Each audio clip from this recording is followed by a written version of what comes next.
সর্বশেষ যে ব্যক্তি জাহান্নাম থেকে মুক্তি লাভ করবে তাকে আল্লাহ পাক বলবেন, ফেরেশতাদেরকে বলবেন, ও আমার ফেরেশতারা, আমার এই বান্দাকে জান্নাত এবং জাহান্নামের মাঝখানে রেখে দাও।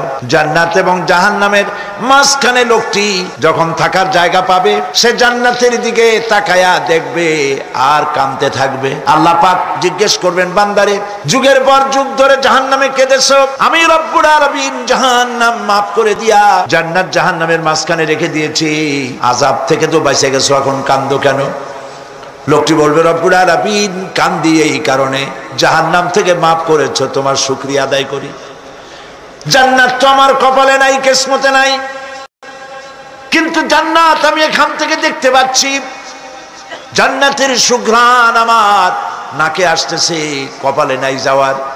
আমি কাঁদি এই জন্য, তুমি যদি মেহেরবানি করে আমাকে জান্নাতের দরজার কাছে একটু দাঁড় করায় দিতা, প্রাণ ভরে তোমার জান্নাতের দৃশ্যটা একটু দেখতাম। আল্লাহ পাক তার আরজি পূরণ করবেন, বলবেন যাও, ফেরেশতাদের বলবেন এর জান্নাতের দরজার কাছে দাঁড় করায় দাও। জান্নাতের দরজার কাছে দাঁড়িয়ে লোকটি আবার কান্না শুরু করবে। আল্লাহ পাক প্রশ্ন করবেন, এবার কান্দো কেন?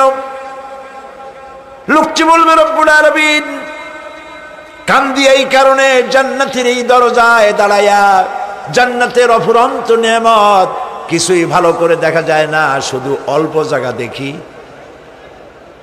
যদি তুমি আমারে দয়া করে জান্নাতের মাঝখানে দাঁড় করায় দিতা, চতুর্দিকে তাকায়া তাকায়া দেখা কলিজারে ঠান্ডা বানাইতাম। তবে আমি ওয়াদা করি, জান্নাতের কোনো নাজ নেয়ামত, কোনো ফল আমি খাবো না, ধরবো না, সইব না। একটুখানি মেহেরবানি করে মাঝখানে দাঁড় করাইয়া দাও, জান্নারে ঠান্ডা করি। আল্লাহ রব্বুল আলামিন ফেরেশতাদের বলবেন, আমার এই বান্দারে জান্নাতের মাঝখানে দাঁড় করাইয়া দে। আল্লাহর নবী বলেন, জান্নাতের মাঝখানে দাঁড়িয়ে লোকটি আগের চাইতে আরো জোরে চিৎকার মেরে কাঁদতে থাকবে। আল্লাহ পাক বলবেন, বান্দারে কি হলো তোর? দরজার কাছে আসতে চাইছিলে, আইনা দিলাম। আবার এবার মাঝখানে আসতে চাইছো, তাও এনে দিয়েছি, আবার কান্দো কেন? লোকটি বলবে, রব্বুল আলামিন এবার কান্দি এই জন্যে, তুমি যখন দয়া করে একটিবার জান্নাতের মাঝখানে এনে আমাকে দাঁড় করায় দিয়েছো, তুমি রহমান রহিম গফুরুর রহিম, এই জান্নাত থেকে আবার আর বাইর করে দিও না।